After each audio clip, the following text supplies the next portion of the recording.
जय हिंद प्यारे बच्चों, मैं राहुल कुमार। स्वागत है आप सबका ऑनलाइन बुधा क्लासेस पर, जहां सपने बनते हैं हकीकत। प्यारे बच्चों, मैं आशा करता हूं कि आप सभी शानदार, जबरदस्त, जिंदाबाद होंगे और अपनी पढ़ाई को पूरी मेहनत और लगन के साथ कर रहे होंगे। प्यारे बच्चों, आज के क्लास में हम लोग प्रश्नावली 12.1 के सभी क्वेश्चंस को कवर करने जा रहे हैं। और इसके पहले वाले क्लास में हम लोग, है ना, जैसा कि आप देख रहे होंगे, इस प्रश्नावली का नाम है वृत्त से संबंधित क्षेत्रफल, है ना, वृत्तों से संबंधित क्षेत्रफल। तो जितने भी फार्मूले हैं उसके इस चैप्टर के जितने भी फार्मूले होते हैं, सारे के सारे फार्मूले को हम लोग पिछले क्लास में देखे थे और उन फार्मूलों पे आधारित कुछ क्वेश्चंस को भी कवर किए थे, है ना। तो आइए एक बार फिर से हम लोग थोड़ा सा एक झलक, इन फार्मूले के एक झलक को देख लेते हैं। देखिए, वृत्त से संबंधित वृत्त का परिधि, वृत्त का क्षेत्रफल, अर्धवृत्त की परिधि क्या होता है, अर्धवृत्त का क्षेत्रफल क्या होता है ना। उसी तरह से वृत्त के चतुर्थांश का क्षेत्रफल क्या होता है। इन सारे फार्मूलों को हम लोग सीखे थे। और क्या फार्मूला था प्यारे बच्चों? तो इसी में वृत्त में ही एक आता है वलय, आता है ना, वलय, रिंग, जिसको छल्ला कहते हैं, उसके क्षेत्रफल का क्या फार्मूला होता है? तो ये इसका क्या होता है, फार्मूला होता है। ठीक है। उसके बाद हम लोगों ने त्रिज्यखंड के क्षेत्रफल को देखा था। त्रिज्यखंड, लघु त्रिज्यखंड क्या होता है, दीर्घ त्रिज्यखंड क्या होता है ना। उसके क्षेत्रफल होते हैं पाई स्क्वायर थीटा बटा 360। उसको दीर्घ त्रिज्यखंड का क्षेत्रफल हम लोग दो तरीके से सीखे थे। एक वृत्त के क्षेत्रफल में से लघु त्रिज्यखंड के क्षेत्रफल को घटाएंगे तो वो बने आपका त्रिज्यखंड का क्षेत्रफल। और एक त्रिज्यखंड का क्षेत्रफल और फॉर्मूला होता है, यदि चाप की लंबाई दी हुई हो तो 1/2 गुने त्रिज्या गुने चाप की लंबाई, आपका त्रिज्यखंड का क्षेत्रफल हो जाएगा। उसी तरह से चाप की लंबाई का फॉर्मूला भी कहीं ना कहीं हम लोग सीखे थे, 2πr थीटा बटा 360 होता है। चलिए, उसके बाद इसी में हम लोग और बढ़े थे। तो इसी में एक लघु वृत्तखंड होता है ना, वृत्तखंड का एक छोटा सा पार्ट होता है। आप देख सकते हैं ये वाला इलाके को लघु वृत्तखंड कहते हैं। तो उसका क्षेत्रफल भी हम लोग सीखे थे, क्या होता है फॉर्मूला। फिर दीर्घ वृत्तखंड के क्षेत्रफल का फॉर्मूला क्या होता है, उसको भी। और प्यारे बच्चों, मैं बता दे रहा हूं, अभी हम लोग 12.1 को कवर करने जा रहे हैं, इसके प्रश्नावली को, है ना। और 12.2 भी जो प्रश्नावली है, इन सारे के सारे फार्मूले पे ही आधारित है। यानी कि इस चैप्टर का पूरे के पूरे 12, इस प्रश्नावली में कुल 3 चैप्टर है। एक है आपका 12.1, एक है आपका 12.2 और एक है आपका 12.3। ये तीनों प्रश्नावली जो है इन्हीं सारे फार्मूले पे आधारित है। ठीक है। तो आइए हम लोग बारी बारी से इसके प्रश्नावली के क्वेश्चंस को कवर करेंगे। तो मैं प्यारे बच्चों आशा करता हूं आप सभी पेन और कॉपी के साथ बैठ गए होंगे, है ना। और यदि इस चैनल पे नए हैं प्यारे बच्चों, तो चैनल को लाइक करिए, सब्सक्राइब करिए और शेयर करिए। ठीक है। चलिए, तो इसके क्वेश्चंस को हम लोग करते हैं। ये देखिए, सबसे पहला जो क्वेश्चन है इस प्रश्नावली का 12.1 प्रश्नावली का, देखिए क्या है कि दो वृत्तों की त्रिज्याएं क्रमशः दिया हुआ है ना। क्वेश्चन में कह रहा है कि दो वृत्त हैं जिनकी त्रिज्याएं दिया हुआ है 19 सेंटीमीटर और 9 सेंटीमीटर, है ना। अकॉर्डिंग टू फिगर, यदि इस फिगर से यदि हम इस चैप्टर को समझे, इस क्वेश्चन को समझे, तो देखिए एक आपका वृत्त है, एक ये बड़ा वृत्त है ना। कह रहा है क्वेश्चन में कि दो वृत्त है जिनकी त्रिज्या, एक की त्रिज्या कितना दिया हुआ है बच्चों, 19 सेंटीमीटर। एक वृत्त की त्रिज्या कितना दिया, 19 सेंटीमीटर, और दूसरे वृत्त की त्रिज्या कितना दिया हुआ है आपका, 9 सेंटीमीटर, है ना। कहता उस वृत्त की त्रिज्या ज्ञात करें। ऑलरेडी दो वृत्त दिया हुआ है, एक की त्रिज्या 19 सेंटीमीटर और दूसरे की त्रिज्या 9 सेंटीमीटर। उसके बाद क्वेश्चन में कह रहा है कि फिर उस वृत्त की त्रिज्या, एक अलग वृत्त की त्रिज्या ज्ञात करने के लिए कहा जा रहा है जिसकी परिधि, है ना, मान लीजिए एक अलग वृत्त है, उस वृत्त को हम फिगर के अनुसार फिर देखिए एक बहुत बड़ा सा वृत्त बना लेते हैं, है ना। तो इस वृत्त की त्रिज्या क्या होगी, क्वेश्चन में कह रहा है कि इस वृत्त की त्रिज्या ज्ञात करना है।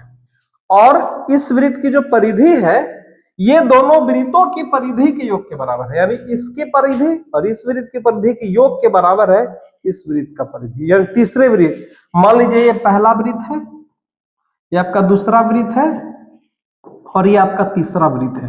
क्वेश्चन में कहा जा रहा है कि जो तीसरे वृत्त की जो परिधि है वो पहले और दूसरे वृत्त की परिधि के योग के क्या है, बराबर है। तो इस वृत्त की त्रिज्या क्या होगा, ये फाइंड आउट करना है। तो आशा करते हैं क्वेश्चन आपको समझ में आ गया होगा। आइए इस क्वेश्चन को सॉल्यूशन करते हैं। तो सबसे पहले जो दिया हुआ उसको लिख लेते हैं, है ना। सबसे पहले क्वेश्चन में लिखेंगे हल। क्या दिया हुआ है, दिया है पहले वृत्त की त्रिज्या दिया हुआ है, उसको लिख लेते हैं। पहले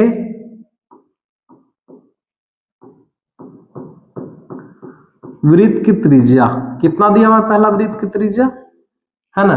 मान लेते हैं, चलो पहला वाला वृत्त छोटा है तो उसको 9 सेंटीमीटर रखते हैं, इसको 9 सेंटीमीटर, है ना। तो इसकी परिधि क्या हो जाएगी, पहले वृत्त की परिधि क्या हो जाएगी। तब परिधि का फार्मूला होता है, हम लोग सीखे हैं, वृत्त की परिधि का फार्मूला होता है 2 पाई आर होता है, और रेडियस कितना दिया हुआ, 9 दिया हुआ है, यानी कि 2 पाई आर के जगह पे 9 रखेंगे तो ये आपका हो जाएगा 9 दूनी 18 पाई सेंटीमीटर, ये हो गया पहले वृत्त की परिधि हो गया। ठीक है, चलिए दूसरे वृत्त की त्रिज्या भी दिया हुआ है, उसको भी लिख लेते हैं।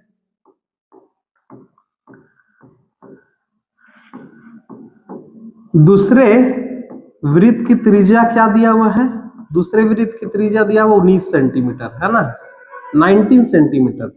तो दूसरे वृत्त की परिधि क्या हो जाएगा, दूसरे वृत्त की परिधि हम लोग निकाल लेंगे।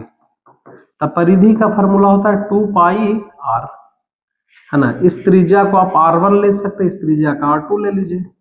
तो 2 पाई R2 का वैल्यू है 19, यानी उस दिन 38 पाई सेंटीमीटर हो गया।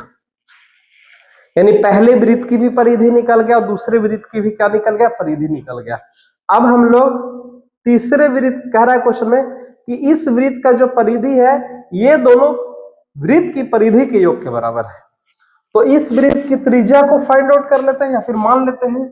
तो लिखेंगे माना कि तीसरे वृत्त की, तीसरे वृत्त की त्रिज्या बराबर क्या मान लिया हम लोगों ने, R मान लिया। तो फिर तीसरे वृत्त की परिधि क्या हो जाएगी, तीसरे वृत्त की परिधि क्या होगी, फार्मूला के अनुसार फार्मूला हो जाएगा आपका 2 पाई आर हो जाएगा, जैसा कि वृत्त की परिधि का फार्मूला होता है। अब क्वेश्चन में कह रहा है कि पहला वृत्त की और दूसरे वृत्त की परिधि का योग तीसरे वृत्त की परिधि के योग के बराबर है। तो यहां से लिख सकते हैं अकॉर्डिंग टू क्वेश्चन, क्या लिखेंगे कि जो तीसरे वृत्त की परिधि है, तीसरे वृत्त की जो परिधि है वो बराबर है, किसके बराबर है, तो पहले वृत्त की परिधि, पहले वृत्त की परिधि प्लस दूसरे वृत्त की परिधि, है ना। तो तीसरे वृत्त की परिधि क्या है, तीसरे वृत्त की परिधि क्या, यहां से 2 पाई आर हो गया, 2 पाई आर, है ना। और पहला वाला वृत्त की परिधि कितना है, 18 पाई, तो दोनों को जोड़ देंगे यहां से क्योंकि प्लस है, यहां पे हो जाएगा आपका 38 पाई। क्या आ जाएगा, 2 पाई आर बराबर, है ना, 18 पाई और 38 पाई को जोड़ेंगे तो कितना मिलेगा, 56 पाई, 56 पाई। तो यहां से पाई कैंसिल हो गया, ठीक है। तो ओवरऑल आर बराबर क्या आ जाएगा, आर बराबर हो जाएगा 56/2, 2 से कटेगा 28 बार में, बराबर कितना सेंटीमीटर हो गया, 28 सेंटीमीटर।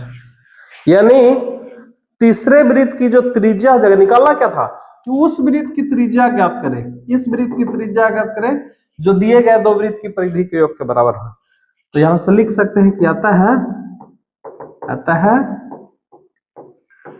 तीसरे वृत्त की जो त्रिज्या होगा बराबर 28 सेंटीमीटर।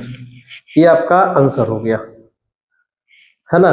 तो ये भी क्वेश्चन एग्जाम, ये अच्छे क्वेश्चंस है, एग्जाम में पूछने वाले क्वेश्चन पूछते हैं इस तरह के क्वेश्चन। तो इस तरह के क्वेश्चंस को प्यारे बच्चों ध्यान में रखना है। चलिए तो हम लोग दूसरा क्वेश्चन पे आते हैं। आशा करते हैं कि ये क्वेश्चन आपको समझ में आ गया होगा। एक बार अच्छे से देख लीजिए, उसके बाद हम लोग अगले क्वेश्चन के ऊपर चलेंगे।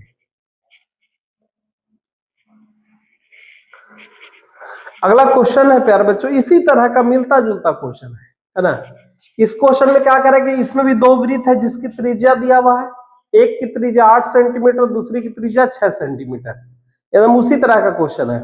इसमें क्या करा कि उस वृत्त की त्रिज्या ज्ञात करें जिसका क्षेत्रफल, अबर में क्षेत्रफल की बात कर रहा है कि क्षेत्रफल दोनों वृत्तों के क्षेत्रफल के योग के क्या है, बराबर है। तो फिर से देखिए फिगर से इसको भी समझते हैं, अच्छे से समझते हैं, है ना। देखिए सबसे पहले एक छोटा सा वृत्त, फिर एक और वृत्त है, और फिर एक और बड़ा वृत्त है। देखिए क्वेश्चन में क्या कह रहा है कि एक की त्रिज्या कितने सेंटीमीटर है,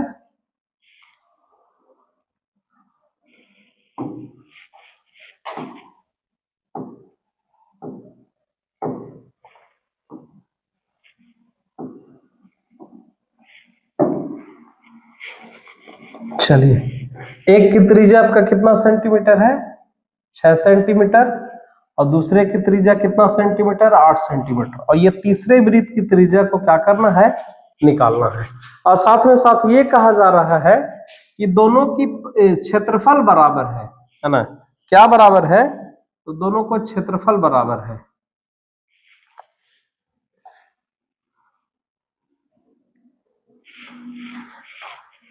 ये दोनों वृत्त के क्षेत्रफल का जो योग है वो तीसरे वृत्त के क्षेत्रफल के योग के क्या है, बराबर है। तो उसी तरह से इसको भी हम लोग बनाएंगे। देखिए यहाँ पे सबसे पहले लिखेंगे आपको हल। क्या दिया हुआ है, तो लिया लिख लेते हैं, दिया है पहले वृत्त की त्रिज्या, पहले वृत्त की त्रिज्या बराबर 6 सेंटीमीटर है ना। छोटा वृत्त है तो उसको 6 मान लेते हैं। तो उसी तरह से पहले वृत्त का क्षेत्रफल क्या हो जाएगा,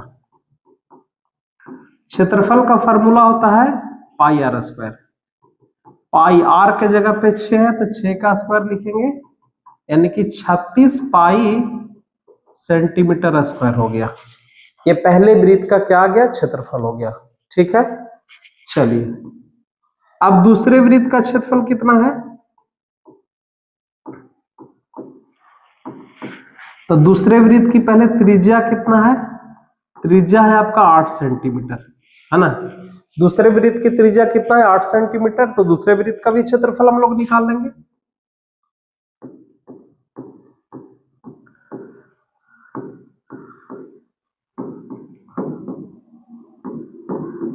दूसरे वृत्त का क्षेत्रफल क्या हो जाएगा, पाई आर स्क्वायर फॉर्मूला से, पाई आर के जगह पे 8 रखेंगे, यानी कि 64 पाई सेंटीमीटर स्क्वायर। अब तीसरे वृत्त की त्रिज्या निकालना है जो दोनों वृत्तों के क्षेत्रफल के योग के बराबर है, इसका क्षेत्रफल। तो तीसरे वृत्त की त्रिज्या को मान लिया जाए, माना कि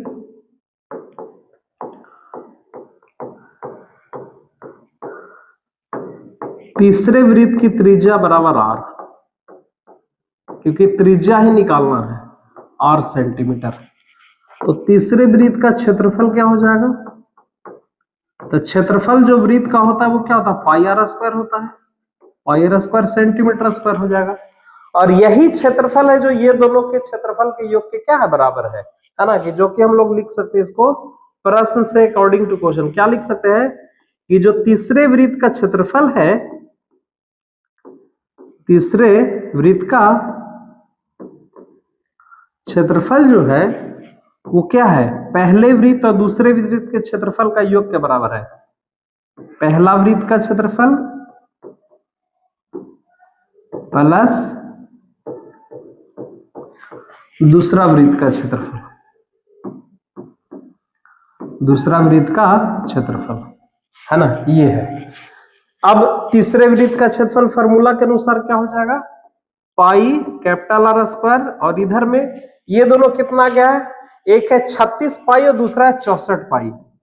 36 पाई और प्लस में कितना हो जाएगा 64 पाई। यदि ये दोनों को जोड़ेंगे तो मिलेगा कितना, pi r square is equal to, ये आपका हो जाएगा 100 पाई। कितना हो जाएगा 100 पाई। यहां से पाई क्या हो गया, कैंसिल, बचा क्या, बचा r square. R square is equal to 100 हो गया। तो यहां से देखिए तो आर का वैल्यू क्या मिलेगा, आर का वैल्यू मिलेगा √100, यानी 100 का वैल्यू कितना हो जाएगा, ये आपका हो जाएगा 10 सेंटीमीटर। ये क्या आ गया, पहले उस वृत्त की त्रिज्या आ गया। इस वृत्त की त्रिज्या कितना हो गया, 10 सेंटीमीटर। बिल्कुल पिछला ही क्वेश्चन के जैसा है, उसमें परिधि का योग के बराबर था इसका परिधि, और इस क्वेश्चन में क्षेत्रफल के योग के बराबर है इसका क्षेत्रफल। तो जाहिर सी बात है प्यारे बच्चों, समझ में आ गया होगा, है ना, आसान सा क्वेश्चन है। ठीक है, एक बार देखिए, उस बाद फिर हम लोग अगले क्वेश्चन के ऊपर चलेंगे, क्वेश्चन नंबर 3 के ऊपर चलेंगे।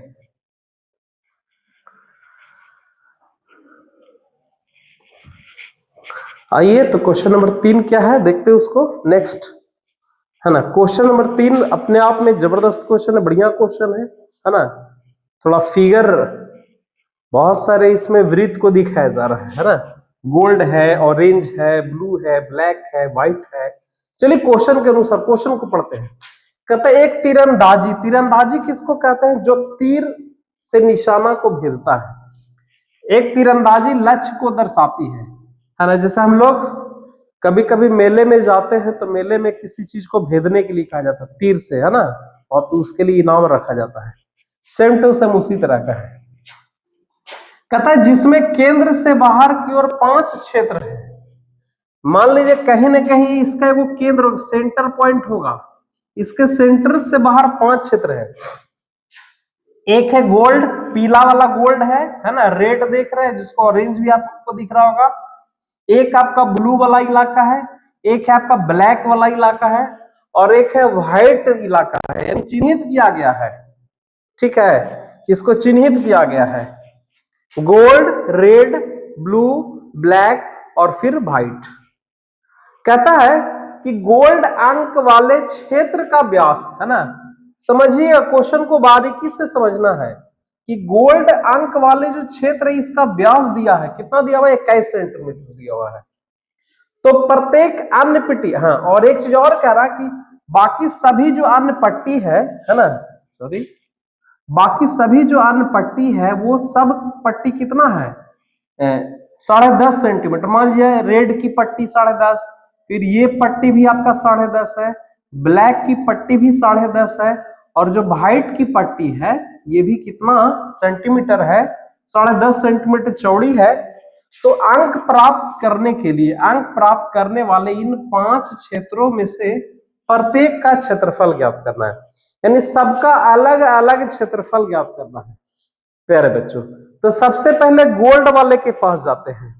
गोल्ड वाला पूरा का पूरा एक सर्किल है ना, तो गोल्ड का क्षेत्रफल क्या हो जाएगा, सर्किल का क्षेत्रफल हो जाएगा, है ना।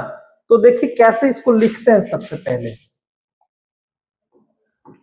क्वेश्चन से इत्मीनान से देखते जाइए, बड़ा ही आसानी से बनेगा। ठीक है, सबसे पहले लिखेंगे कि गोल्ड वाले क्षेत्र का व्यास कितना है। गोल्ड को हम जी से सूचित करते हैं, ठीक है, गोल्ड को किससे सूचित करते हैं, जी से सूचित करते हैं। तो लिखेंगे गोल्ड अंक वाले, गोल्ड अंक वाले क्षेत्र का व्यास, क्षेत्र का व्यास कितना है, व्यास तो अपना है 21 सेंटीमीटर, तो कहीं ना कहीं इसकी त्रिज्या भी तो कुछ होगा, तो इसकी त्रिज्या क्या हो जाएगा, तो इसका त्रिज्या जो हो जाएगा पर बच्चों 21/2, यानी कि 21/2 सेंटीमीटर हो जाएगा, या इसको 10.5 कह सकते हैं, 21/2 यानी कि 10.5 सेंटीमीटर। यानी देखा जाए तो ये त्रिज्या, आप ध्यान से दीजिएगा, देखिएगा ये वाला त्रिज्या जो है वो लगभग 10.5 सेंटीमीटर है। तो इसका क्षेत्रफल निकाल लीजिए, गोल्ड वाले क्षेत्र का क्षेत्रफल निकल जाएगा, सबका अलग अलग क्षेत्रफल निकालना है। तो लिखेंगे गोल्ड अंक वाले क्षेत्र का क्षेत्रफल। तो गोल्ड अंक तो पूरा का पूरा एक सर्किल है, तो सर्किल का क्षेत्रफल निकाल देंगे। फार्मूला क्या होता है, पाई आर स्क्वायर होता है ना। पाई का वैल्यू 22/7, रेडियस कितना है इसका 21/2 है, तो यानी कि r का वैल्यू डबल रखेंगे, यानी 21/2 और 21/2 इस तरह से कटता है, काट देंगे। 7 से ये 3 बार में कटेगा, है ना, और कटेगा 2 से ये कितना बार में कटेगा 11 बार में कटेगा, यानी आ गया लगभग 11, 11 या 33 हो गया, 33 गुने 21 और बटा में क्या हो जाएगा 2, है ना। 33 गुने 21 बटा 2 ये आपका आ जाएगा। इसको जब ओवरऑल पूरा का पूरा गुना करिएगा तो लगभग आ जाएगा कितना 693 बटा कितना हो जाएगा 2 हो जाएगा, और इसको हल जब करेंगे तो लगभग 346.5 सेंटीमीटर स्क्वायर हो जाएगा। ये गोल्ड वाला भाग का क्षेत्रफल हो गया। अब यहां पे देखिए, अब रेड वाला हिस्सा का क्षेत्रफल निकालना है, तो थोड़ा सा उसके लिए फिगर फिर से इसको समझते हैं कि रेड वाला कैसे निकलेगा। तो देखिए ये ऐसे समझना कि ये आपका एक है और ये आपका है। अभी फिलहाल हम रेड वाले पे सोचते हैं। रेड वाला इलाका देखिए ये वाला है, जो छायांकित कर रहे हैं वो रेड वाला इलाका है। तो इसका एरिया निकालने के लिए क्या करना पड़ेगा, है ना, बड़े वाले सर्किल में से छोटे वाले सर्किल को घटाएंगे तो बाकी बचेगा येलो वाला।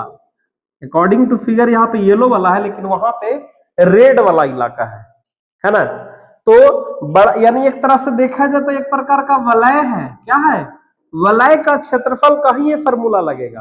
क्या होता है formula, pi capital are square minus pi small r square, यानी pi capital are square minus, ये फॉर्मूला इसमें लगने वाला है। किसमें, ये गोल्ड वाले हिस्से का क्षेत्रफल यदि निकालना है तो, सॉरी गोल्ड वाले नहीं, रेड वाले हिस्से का क्षेत्रफल निकालना है तो, लेकिन उसके लिए हमको चाहिए कैपिटल आर चाहिए। तो कैपिटल आर पूरा का पूरा देखिए यहां से लेके यहां तक हो जाएगा, यहां से लेकर के यहां तक हो जाएगा। तो सबसे पहले ये गोल्ड वाला 10.5 सेंटीमीटर था, और इस पट्टी की चौड़ाई है 10.5 है, सारा पट्टी की चौड़ाई वहां पे 10.5 ही है, तो यानी ये पूरा जो हो जाएगा 21 हो जाएगा, कैपिटल आर हो जाएगा। ठीक है, फिगर को देखेंगे समझेंगे तो यहां से यहां की त्रिज्या यानी बड़े वाले वृत्त की त्रिज्या लगभग, बड़े वाले वृत्त की त्रिज्या 21 सेंटीमीटर हो जाएगा, और छोटे वाला वृत्त तो 10.5 है।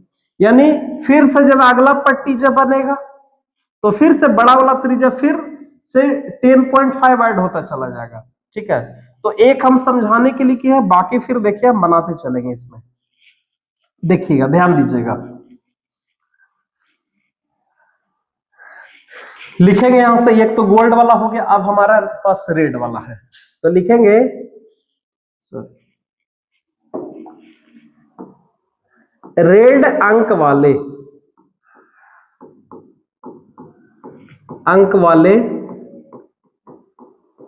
क्षेत्र का क्षेत्रफल। तो रेड अंक वाला जब क्षेत्र का क्षेत्रफल निकालेगा तो यहाँ पे वलय का क्षेत्रफल का काम करेगा, है ना। वलय का क्षेत्रफल यानी कि pi capital are square minus small r square, इस तरह का फॉर्मूला यहाँ पे चलेगा, है ना। तो इस तरह का फॉर्मूला चलेगा तो क्या आ जाएगा, पाई का वैल्यू 22/7 होगा।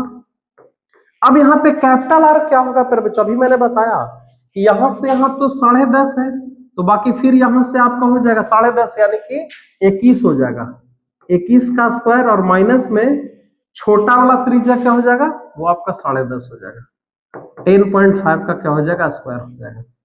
तो ओवरऑल क्या हो जाएगा 22/7, ए स्क्वायर माइनस बी स्क्वायर, एक बार जोड़ेंगे एक बार घटाएंगे वो फॉर्मूला लगेगा, 21 प्लस 10.5 और एक बार घटेगा 21 माइनस 10.5, तो क्या हो जाएगा यहां से देखिए 22/7, और ये हो जाएगा आपका 31.5, और ये हो जाएगा आपका 10.5, 7 से कटेगा तो 1.5 बार में कटेगा, यानी ओवरऑल इसका आंसर बनेगा कितना 22 गुना 31.5 और गुना 1.5।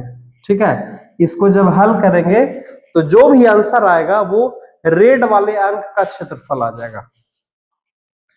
रेड वाले अंक में क्या हो जा रहा है, पूरा ये त्रिज्या और माइनस ये त्रिज्या कर किया जा रहा है।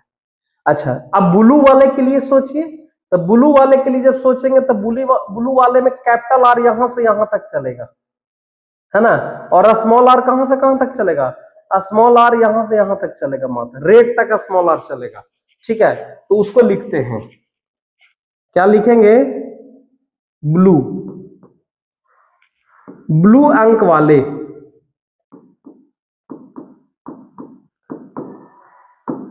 क्षेत्र का क्षेत्रफल। तो फार्मूला तो वही चलेगा, pi capital are square minus small r square. लेकिन यहां पे एक चीज ध्यान रखने की चीज है कि कैपिटल आर जो हो जाएगा प्यारे बच्चों, क्या हो जाएगा, क्योंकि यहां से यहां तो आपका 21 था और फिर 10.5 यहां पे ऐड होगा, तो 21 और 10 31.5 हो जाएगा, 31.5 का स्क्वायर हो जाएगा यहाँ पे, और माइनस ये जो स्मॉल आर हो जाएगा, रेड तक ही स्मॉल आर बचेगा, स्मॉल आर रेड तक बचेगा, यानी कि 21 का स्क्वायर हो जाएगा, 21 का स्क्वायर हो जाएगा।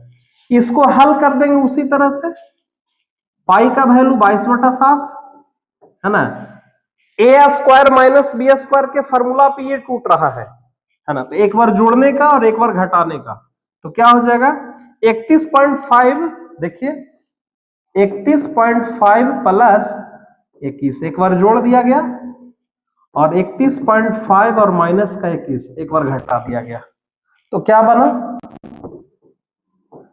22/7 गुने, इसको यदि जोड़ा जाएगा तो कितना बनेगा 31 और 21 क्या हो जाएगा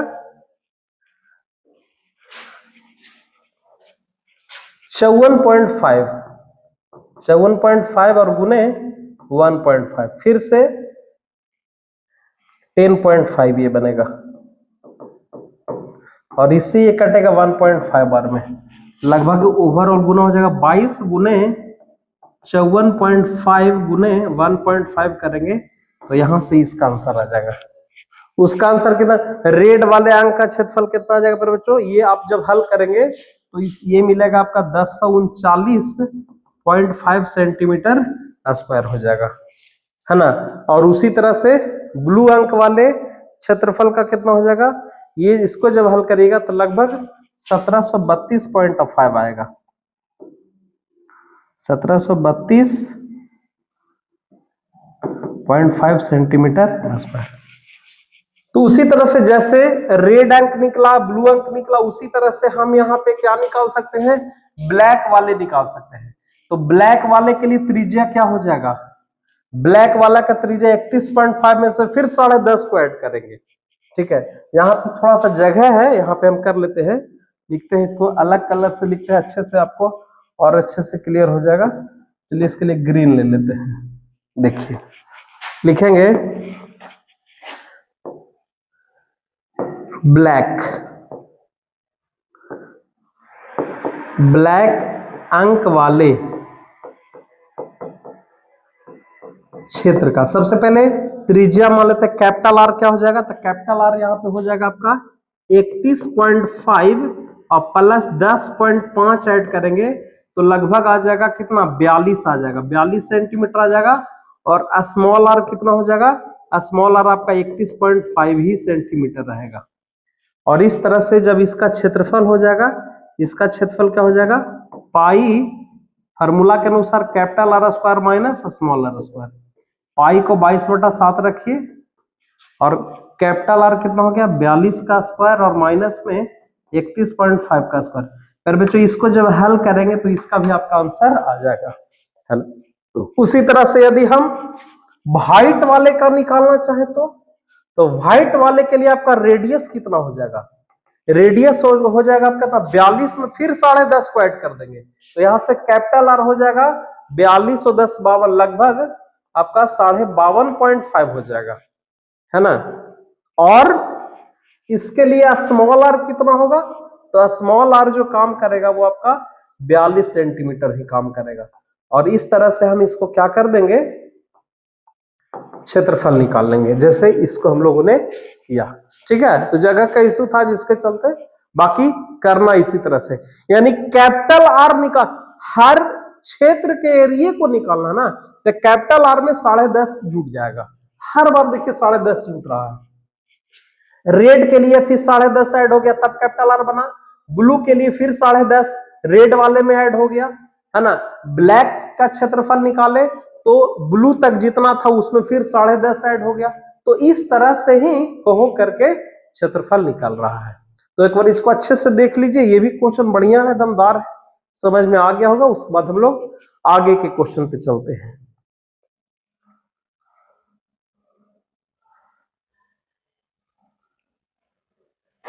चलिए, तो आई होप प्यारे बच्चों समझ में आ गया होगा, है ना। नेक्स्ट हम लोग क्वेश्चन नंबर इसका 4 नंबर क्वेश्चन के ऊपर चलते हैं। क्वेश्चन नंबर 4, जो कि अपने आप में ये भी बढ़िया क्वेश्चन है।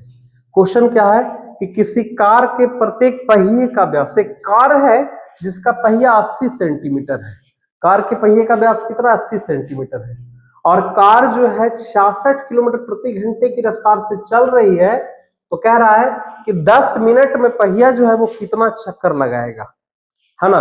10 मिनट में पहिया जो है वो कितना चक्कर लगाएगा। आइए इसको बनाते हैं। तो सबसे पहले दिया हुआ उसको लिख लेते हैं। क्या दिया हुआ है, कार के पहिए का व्यास दिया हुआ है। कार के पहिए का व्यास बराबर 80 सेंटीमीटर, है ना। कार के पहिए का व्यास कितना, 80 सेंटीमीटर। तो यहां से त्रिज्या तो निकाला जा सकता है। त्रिज्या क्या हो जाएगा, 80/2, यानी कि आपका हो जाएगा 40 सेंटीमीटर।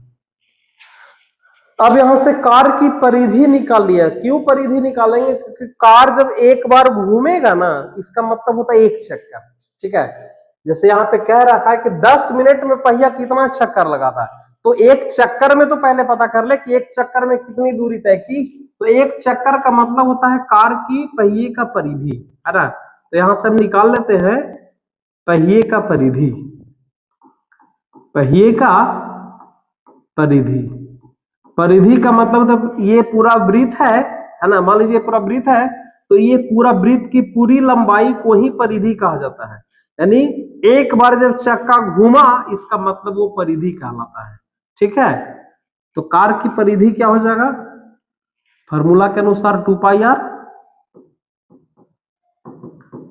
2 into 22/7 into 40। इसको जब हल करेंगे तो एभव 1760 और बटा 7 सेंटीमीटर हो जाएगा। क्या, पहिए का क्या हो जाएगा, परिधि हो गया, ठीक है। अब देखिए पहिया का चाल दे रखा है। पहिए का चाल कितना दे रखा है, उसको लिख लेते हैं। पहिए का चाल है 66 kilometre per hour. 66 kilometre per hour कहने का मतलब कि 1 घंटा में 66 किलोमीटर पहिया जा रहा है। तो यहाँ पे एक काम करते हैं, घंटे को मिनट में, क्योंकि पहिया 10 मिनट में कितना चक्कर लगा रहा है वो निकालना है, और वो परिधि कितनी है, सेंटीमीटर में। तो एक काम करते हैं कि इस चाल को सेंटीमीटर प्रति मिनट में चेंज कर लेते हैं। तो सेंटीमीटर प्रति मिनट में कैसे चेंज करेंगे, तो पहले 66 किलोमीटर है, तो 66 किलोमीटर को सेंटीमीटर में बदलेंगे तो क्या होगा, तो पहले किलोमीटर से मीटर में बदल दीजिए। तो मीटर में बदलने के लिए 1000 से गुना करना पड़ेगा। 66 किलोमीटर को मीटर में बदलने के लिए 1000 से क्या करना पड़ेगा, गुना करना पड़ेगा। फिर इसको सेंटीमीटर बदलिए। अब ये मीटर में हो गया, ये पूरा टर्म मीटर में हो गया। तो मीटर को सेंटीमीटर बदलने के लिए क्या करेंगे, फिर से 100 से गुना कर देंगे, है ना। और प्रति, प्रति का मतलब होता है बटा, और घंटा, 1 घंटा, तो 1 घंटे में कितने मिनट, 60 मिनट। ये निकल गया आपका सेंटीमीटर और प्रति मिनट निकल गया। इसका मतलब है कि 1 मिनट में पहिया इतना दूरी जा रहा है। इसको काट देते हैं, कट जाएगा, 1 0 से 1 0 कट गया, ये 6 से कट गया 11 बार में, यानी ओवरऑल आ गया कितना, 11 पे 3 और 1 4 0 सेंटीमीटर प्रति मिनट आ गया। यानी 1 मिनट में पहिया 1,10,000 सेंटीमीटर दूर जा रहा है। तो निकाल लेते हैं ना कि 10 मिनट में कितना दूर जा रहा है। 10 मिनट में कुल दूरी निकाल लेंगे और उसमें एक चक्कर से भाग लगा देंगे, तो फिर हमारे पहिए का कितना चक्कर लगाएगा इतना देर में वो निकाल लेते हैं। तो आइए देखिए यहां पे हल करते हैं, यहां पे ध्यान दीजिएगा। तो सबसे पहले लिखते हैं कि चूंकि पहिया द्वारा 10 मिनट में, 1 मिनट में इतना चक्कर, तो 10 मिनट में कितना चक्कर, सॉरी 1 मिनट में इतना दूर, तो 10 मिनट में कितना दूर, तो 10 मिनट में पहिया द्वारा 10 मिनट में तय की गई दूरी,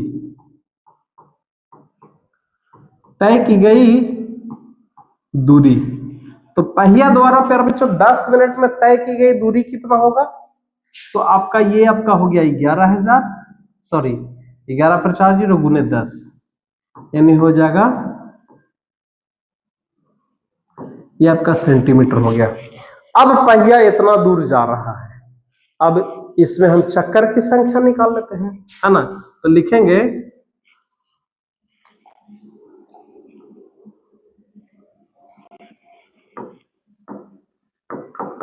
पहिया द्वारा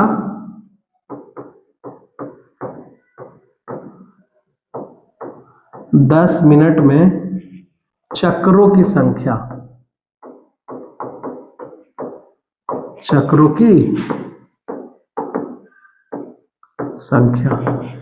10 मिनट में कितना चक्कर लगाया, तो पहले 10 मिनट में कितना दूरी गया है इतना, अब एक चक्कर में कितना है, एक चक्कर मतलब 1760 बटा 7, यानी इससे भाग दे देंगे, कुल दूरी बटा एक चक्कर में तय की गई दूरी। आप एक काम करो यहां पे फार्मूला लिख लो, ज्यादा बेटर होगा। लिखेंगे कुल दूरी और बटा एक चक्कर में तय की गई दूरी, एक चक्कर में तय की गई दूरी, है ना। तो कुल दूरी कितना है,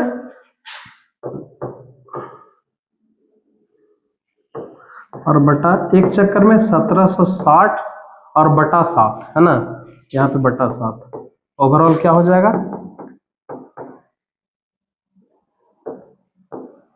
1760 और गुना क्या हो जाएगा 7, एक जीरो से एक जीरो यहाँ पे काट दीजिए, कटेगा ना।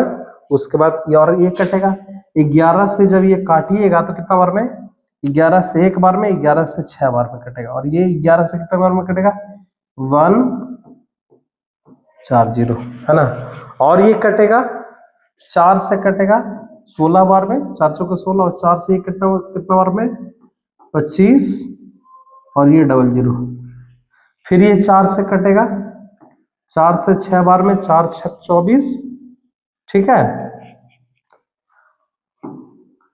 ये यानी लगभग 625 गुने 7, इसको गुना कर देंगे और जो आंसर आएगा वो आपको चक्कर की संख्या आ जाएगा, यानी 7 5 35 के 5 हाथ में 3, 7 दूना 14, 3 17 के 7 हाथ में, यानी कि 4375 चक्कर आ गया, है ना, यानी इतना चक्कर आ गया।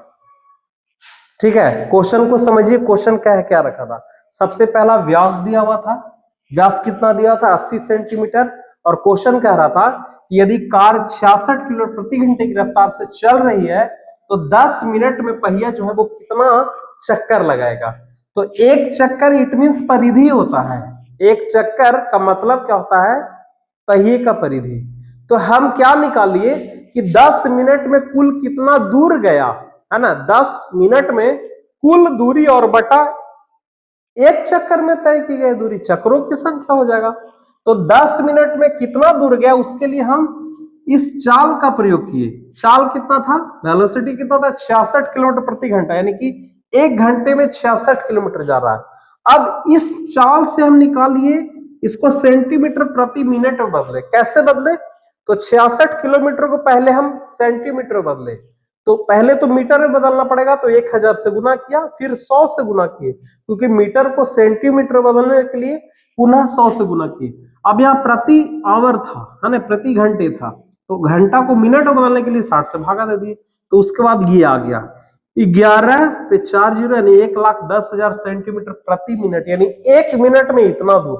तो जब 1 मिनट में इतना दूर गया तो 10 मिनट में कितना दूर गया, तो 10 से गुना कर दिए, है ना, क्या कर दिए, 10 से गुना कर दिए।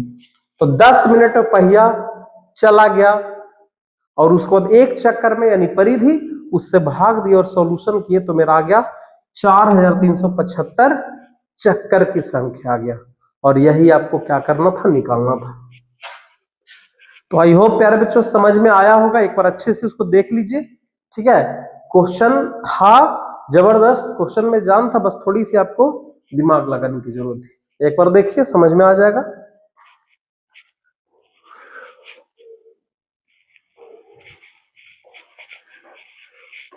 चलिए तो नेक्स्ट क्वेश्चन नंबर 5 के ऊपर चलते हैं।